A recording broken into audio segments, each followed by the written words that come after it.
Embargoed section for 10:30 p.m. tonight. No live tweeting during the broadcast section and use microphone provided. James. Hi, Ange. How are the injuries looking ahead of this weekend? Wilson, doesn't look good. We're still waiting for it to settle down and get sort of all the information, but he'll definitely be out for sort of the next period.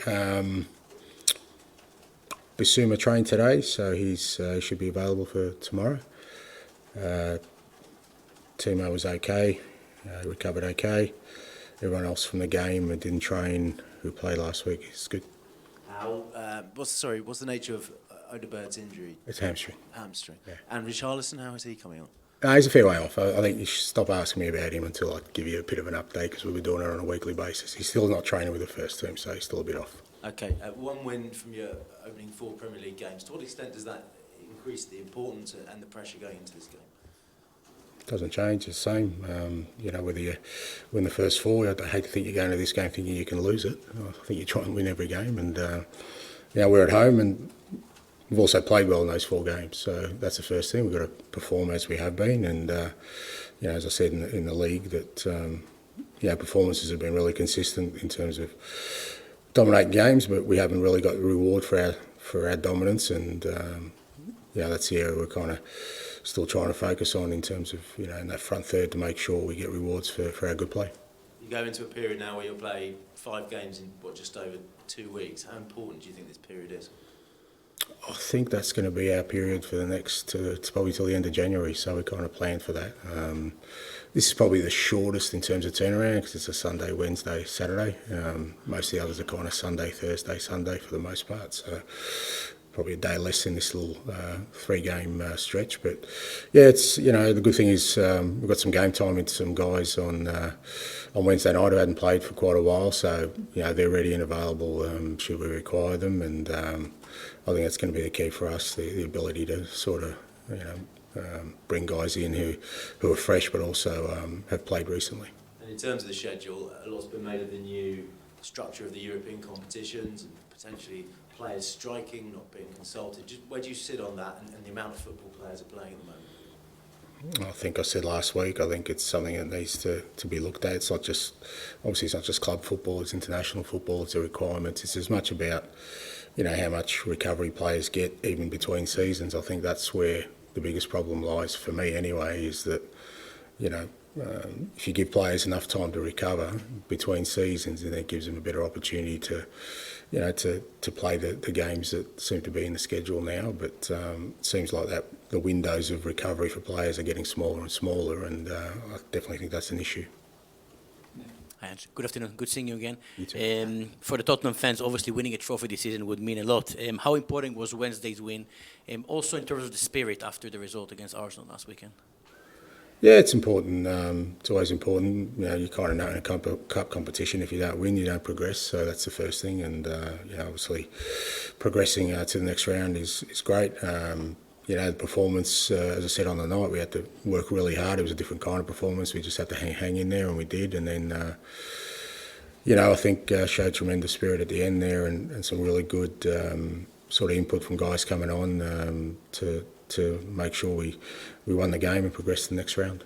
And the fact you brought on 2 subs that scored and eventually won the game, how significant is it that you have this squad depth, especially that this season you're back to Europe and you have more options? Yeah, it will be important for us. As I said, that's why I think Wednesday night, we've got a lot of players who played 90 minutes or 70 minutes who haven't played a lot recently. So, Archie, Lucas, Ben Davies, Rody got another 90, which is important.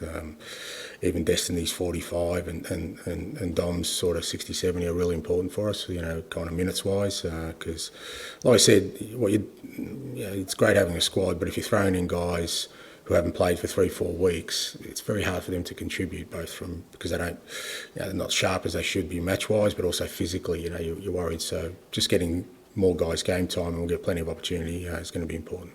Every Premier League game is difficult. If you look at Brentford, how unique is what Thomas Frank has been achieving there, and how challenging the task will be this weekend? Yeah, great challenge.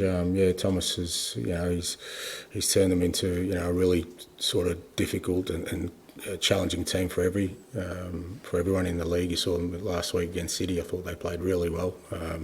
Took the game to City, and it's always a challenge. But that's the Premier League. I don't think there's any games you go into thinking they're going to be any easier than any others. And we have to be ready for Brentford tomorrow. And but we are at home, and we've just got, like I said, we've got to make sure we continue with our strong performances in the league, but turn those performances into results.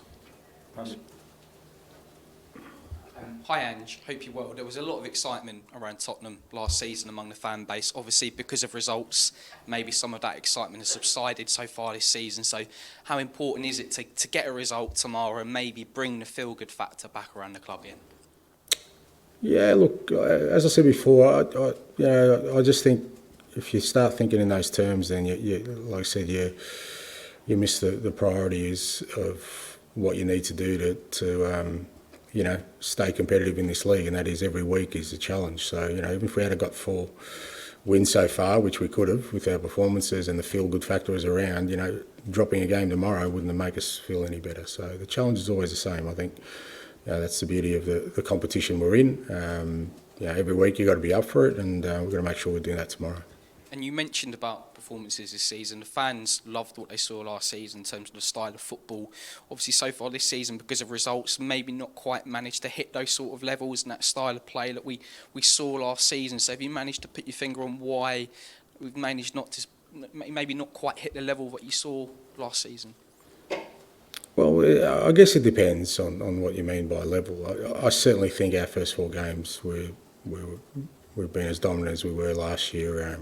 For any series of games, all 4 games, I think we've outpossessed the opposition. We've created double the chances of the opposition. We've played the game mostly in the opposition half, but because you don't win, people kind of always look at the outcomes, which is understandable. But for me, I think we need to maintain our focus on what's important to us and the principles of our play. And as I said, if we just show a bit more sort of conviction in that front third, I'm sure we'll get the rewards for it soon.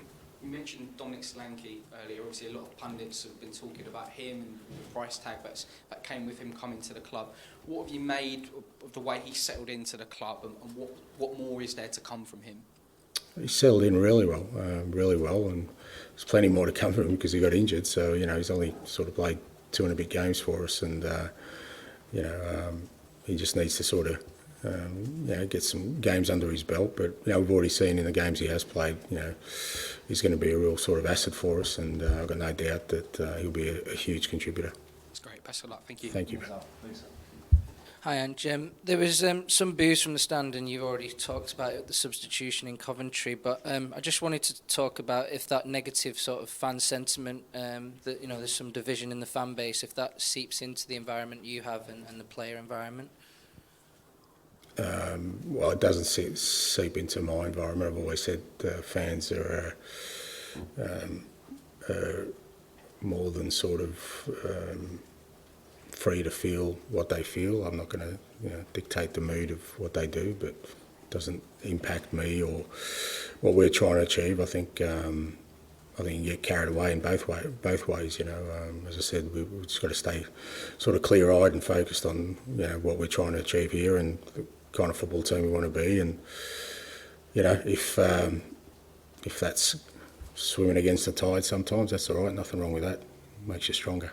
You said you don't really use social media last week, but I'm sure a lot of your players do. Do you have to talk to them a little bit about the sort of maybe environment and not letting that get to them and sort of sticking to the plan that you guys have? Not specifically. I'd like to think players are well aware of the pitfalls of falling into that world. But everyone's got their own choices around that. I think if you start seeking validation from anonymous people, then I think you're going down a rabbit hole that's probably going to end up in tears rather than anything else. Obviously, you're making big changes at the club with personnel and style of play and all this kind of stuff, and there's a lot of historic, changes you're making. Do you sort of feel like maybe that's part of the tension, that there's a lot of changes going on, people aren't getting used to it, and it's not all supposed to be going up and upward? Yeah, I think that's a big part of it. I think whenever there's change, real change, significant change. I think it does. It unsettles people because people, I guess it's just human nature. You kind of want comfort and security. But, again, I came in here to try and do something that hasn't been done for quite a while. And my view is when I've done that wherever I've gone, is that you can't just think that me walking in is the answer. You've got to change things. And when that happens, it's unsettling for people, both internally and externally, but I think it's a necessary part of trying to achieve what we need to. Everyone talks about the first 10 games that you had, which were excellent, but it was that sort of maybe a false dawn a little bit at the time, and maybe it's going to take longer for that sort of run to be consistent across a longer period. No, I don't think it was a false dawn. I think we deserved it. Whether we played well in the first 10 games, we had, I guess I could sit down and go historically as to why after that 10 games, when we lost probably 3 of our back 4 for 2 months after that, and matters for pretty much most of the year. So but if people want to sort of just look at it in isolation of just results, yes, 10 games we did well, then afterwards we didn't do well. But I think there was legitimate reasons for that.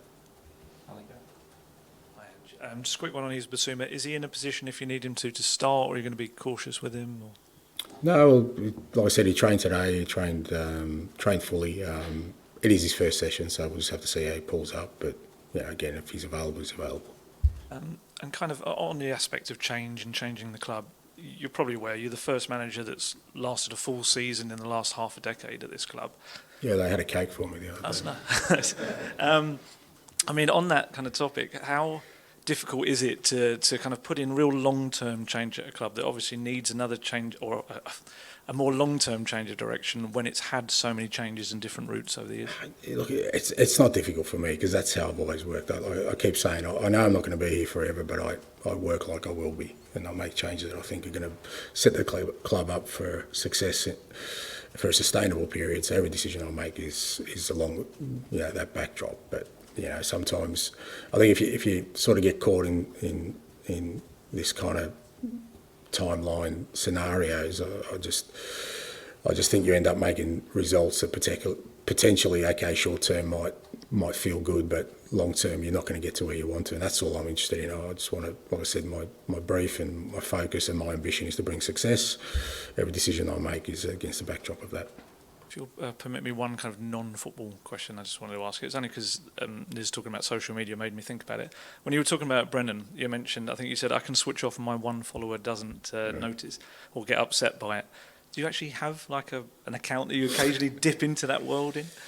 No, I don't. Look, there was years ago I used to be on just generally because I liked the information that I was getting initially, especially through Twitter, as it used to be called. I thought it was a great resource for information. There was some pretty smart young people on there as well, especially around the football analytics and stuff that I used to get excited about. But it went downhill pretty quickly. And to be fair, the last 2-3 years, I just don't look at it anymore. I just don't think there's any use in it, for me anyway, in my life. And my one follower is gutted about that. James, please. Hi, Ange. You talked a lot about efficiency in the final third and needing to improve that.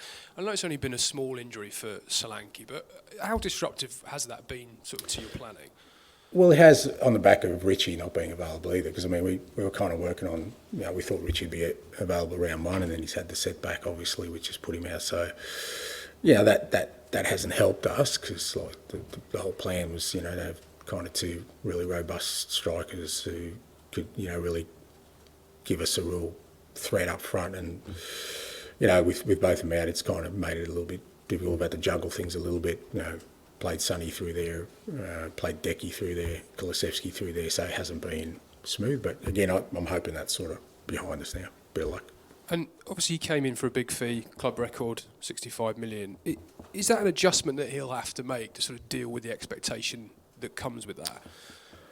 Yeah, I don't know, because it's, people were just so quick to judge, mate. It's a small sample. The guy's played less than 2 games for us. I mean, if he's gone 15 games without a goal, then I can answer that question. Or 15 games and he hasn't really contributed, or he's down. But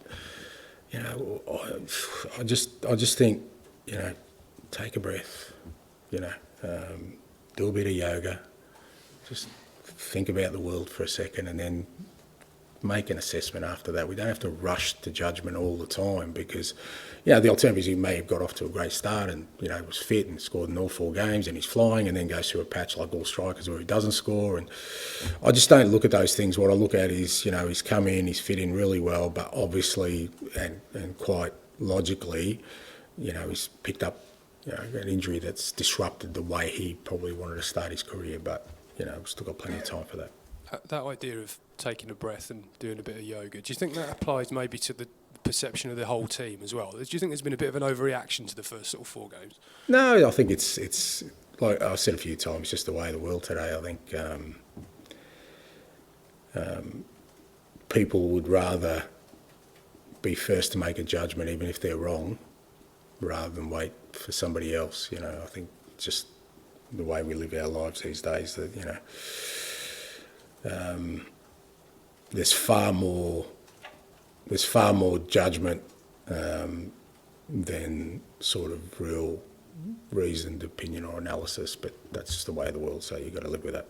And just finally, you're facing Ivan Toney obviously tomorrow. The club were linked with him a lot. Was he a player you ever actually looked at?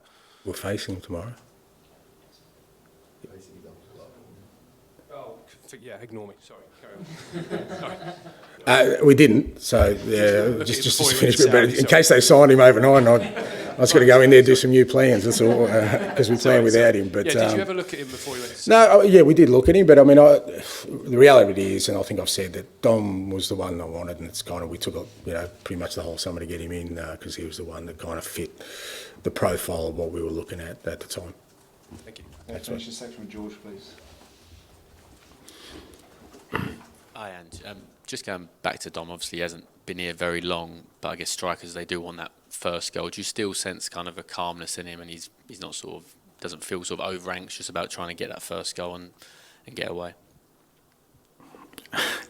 No, like I said, he's just played a couple of games, not even 4 games. So no, I haven't sensed that. I don't sense that. I think in his mind, he just wants to be in a good physical condition so he can contribute. That's where he's at, and that's where we're kind of the space we want him in. And like I said, hopefully, he gets a bit of confidence out of the game time he got during the week, and builds on that tomorrow. And I'm sure as the season goes on, he'll be a real strong contributor for us.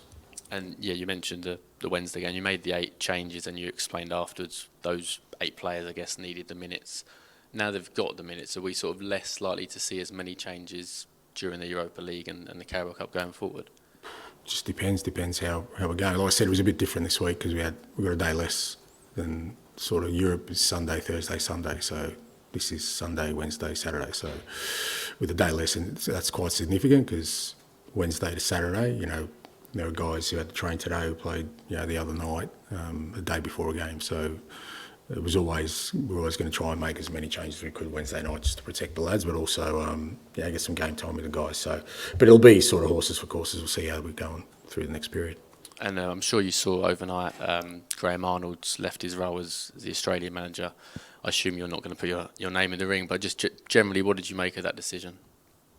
Yeah, I'm not really close to it, but he's had a really great stint as national team boss.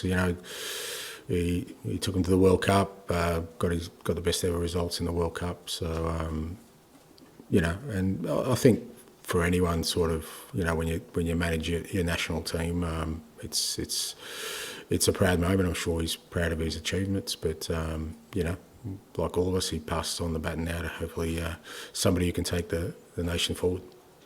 Okay, we'll end the broadcast section and move on to the Embargoed section for 10:30 p.m. tonight. Dave? It's really the utility of the working environment. You have these, snap judgments and all the rest of it, because I think that everybody would have said if you'd have lost that Coventry game, Spurs would have been in crisis. I don't know if you accept that, but can you talk a little bit about that and just how you personally deal with this kind of crazy world that you inhabit?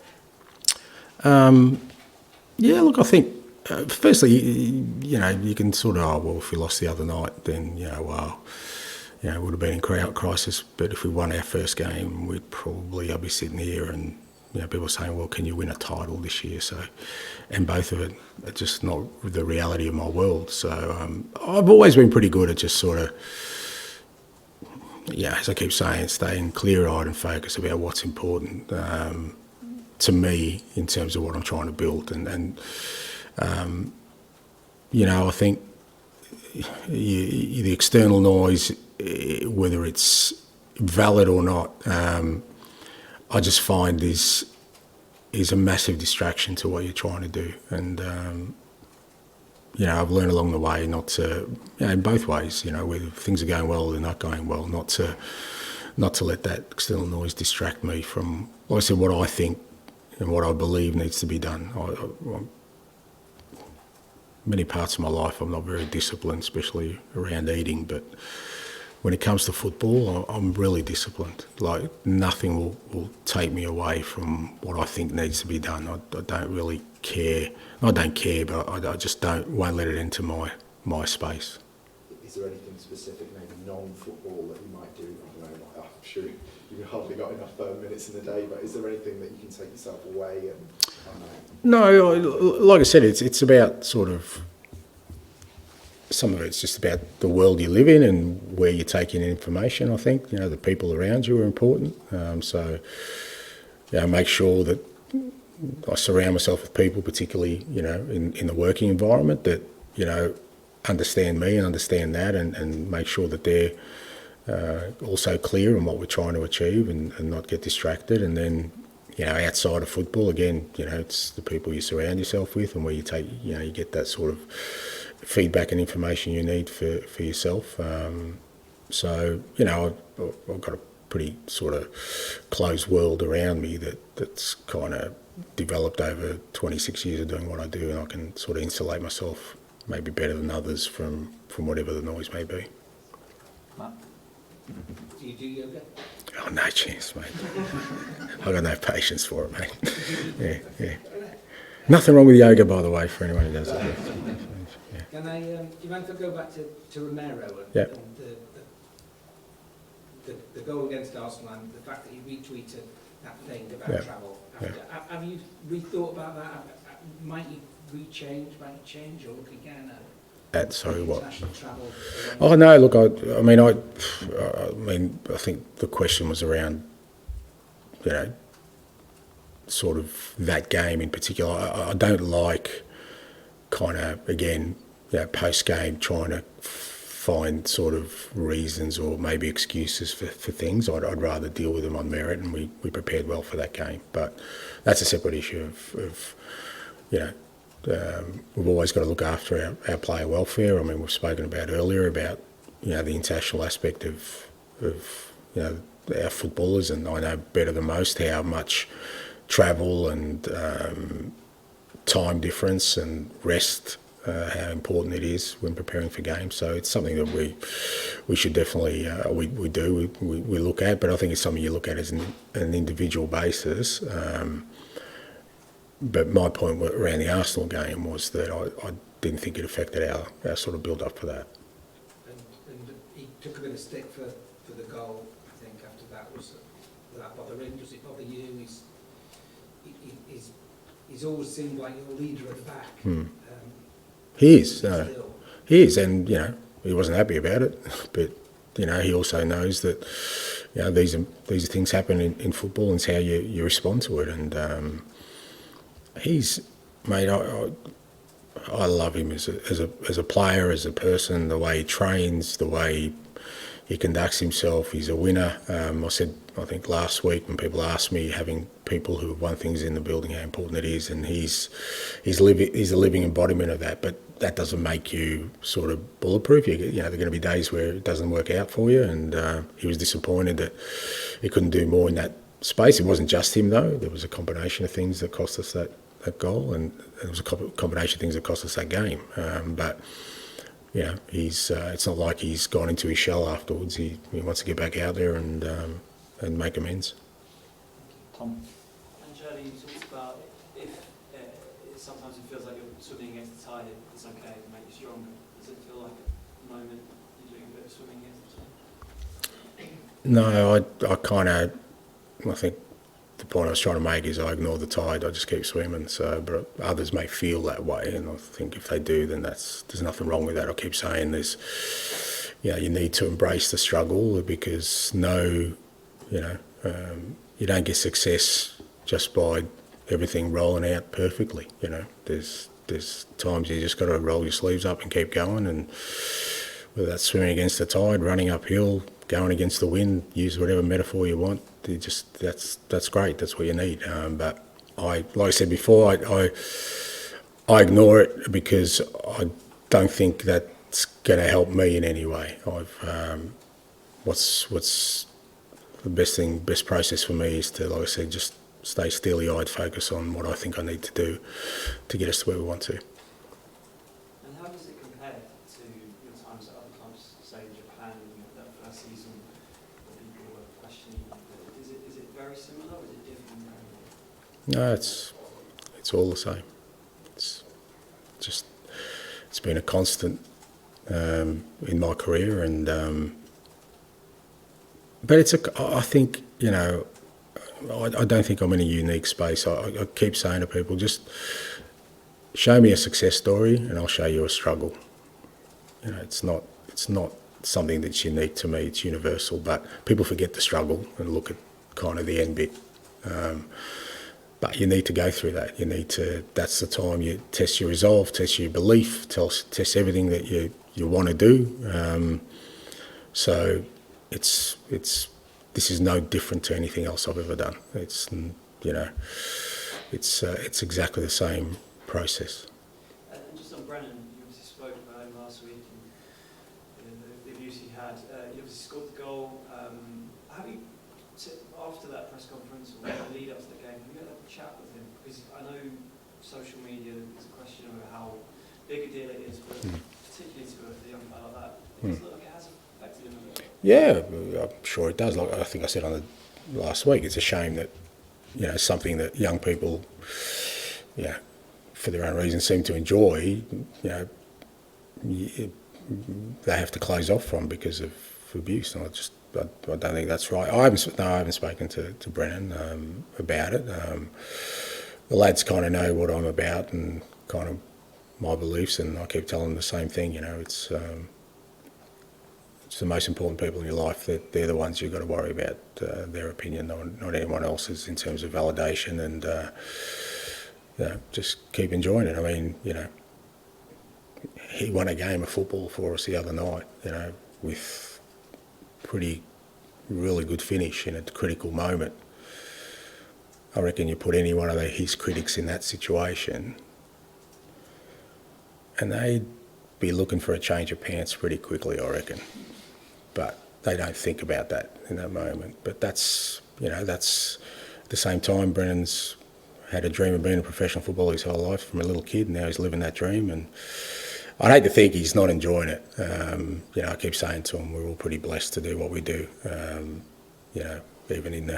Even in the worst of times, we're still pretty lucky to be able to do what we wanted to when we were 10 years old. Not many people can say that. Just finally on Brennan, because I think it was Brentford at home last year when he came off the bench and it was quite a big impact. It feels like his challenge at the moment is turning these super sub appearances into starting from the beginning. Is that how you see it? Is that his next? Yeah, to a certain extent. I think, the other night he literally started. He came on after 10 minutes, so it wasn't like he was a late sort of sub. But I think when he comes on a sub, obviously he can make an impact. Opposition's a little bit tired. The game's a bit more open. I just think with Brendan, it's just the consistency in his game that we're constantly working on with him. He's always getting into good areas. It's about sort of decision making sometimes in that front third. But it's a difficult position to play as a young player. And with his skill set, I think once he kind of unlocks in his head sort of the stuff he's really good at and kind of adjusts his game to make sure he gets the most out of that aspect of it, I think he'll become a very important player for us. But like I said, he works hard every day on that, and sometimes people just look at goals and assists, which is the obvious measure for attacking players, but he also gives us a lot of other things, particularly working hard defensively, which he's worked hard at. He had to when he first came to us. It wasn't something that was natural to him. He's got a lot better at that. But it's just now just keep putting layers on his game. With those difficult moments earlier in your career, did you always take any similar stride to how you're dealing with it now, or is it something you've had to develop and learn yourself through the years? No, you kind of, you like think you get a bit wiser with every experience, and maybe kind of know what's coming, so you're better prepared for it. But the one truism about the whole thing is I don't change as a person or what I believe. That's been a constant. How I go about it, sort of depends where you're at too, the club you're at, who you're dealing with, sort of all those kind of things. So, but in terms of me as a person, haven't really changed through that. You mentioned in the broadcast section about Solanke's profile fitting what you wanted. Could you elaborate on what you meant by, like, what aspects of his profile in particular gave him the edge over perhaps alternative options? It was kind of a combination of things, the kind of striker he is in terms of his mobility. He's, last year he's, obviously with Adoni going to Bournemouth, they changed the way they played, really strong pressing side. He was at the forefront of that. That's an important part of what we do. He's got a real good presence in the box. So it's a whole range of things, the kind of person he is, where he's at in his career. He's, again, I talk about struggle. He had some struggles early in his career, but he's come through those. And so it's not just one or two things. It's a kind of all-round fit that I thought, for what we need right now, I thought Dom was the ideal. And finish with John, please. The things you said about social media, to me, make perfect sense. That's exactly how I see it. But how does a long-term manager exist in a world? Can he exist in a world? I got no idea, and thankfully, long-term for me is not that long. So I don't know. Like I said, it's you have to live in that world. You have to understand it. I mean, people saying, well, tell players to not use their, to get off social platforms, and that, you can't do that. That's a different world. And like I said, they seem to enjoy engagement in that sense. So who am I to judge? But I don't like I said, there was years, when it first got in, I really enjoyed it. I enjoyed the immediacy of information. The information came from different sources, and you kind of knew, okay, there was always rat bags on there that gave, some abuse and stuff and things that you just kind of could ignore. But I just think the volume of that now is totally superseded anything positive that you get, from my perspective anyway, because I'm a curious kind of guy. I'm an information junkie. I like to look at different resources, ways to kind of nourish my brain my limited brain space as much as I can. And I don't get anything out, probably, like I said, 2-3 years ago, I started looking at it and going, I don't get anything out of it anymore. That gives me any sort of sense of positivity about what I want to do, so just stay off it. Is it fair to say that in an outlook like that, you need employers who think the same way? The average, managers don't last as long as they. This is not talking about you. It's in general. Yes, you are.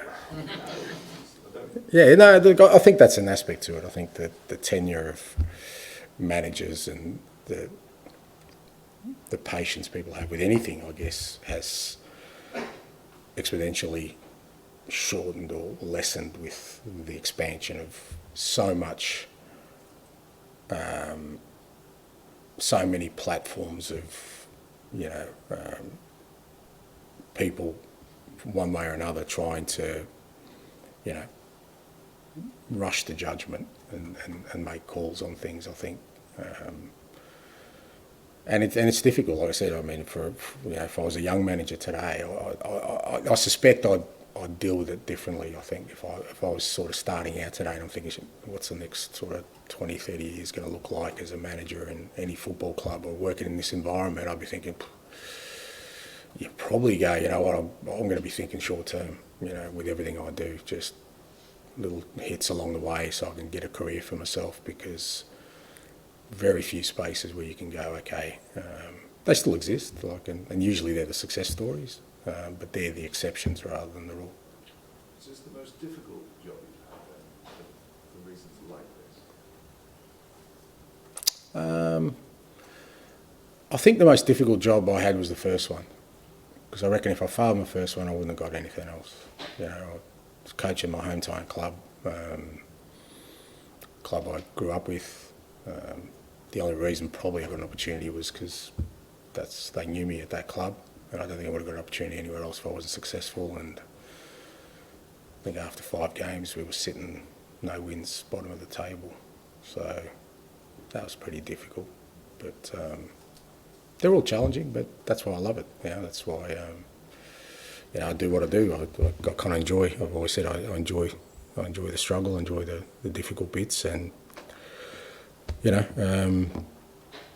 who knows how it all ends? I don't know. No one knows. You just, like I said, for me, it's just about doing what I believe is the right thing to do, in my eyes, to get success and hopefully change the fortunes of this fantastic football club. Thank you. Thanks, guys. Thank you.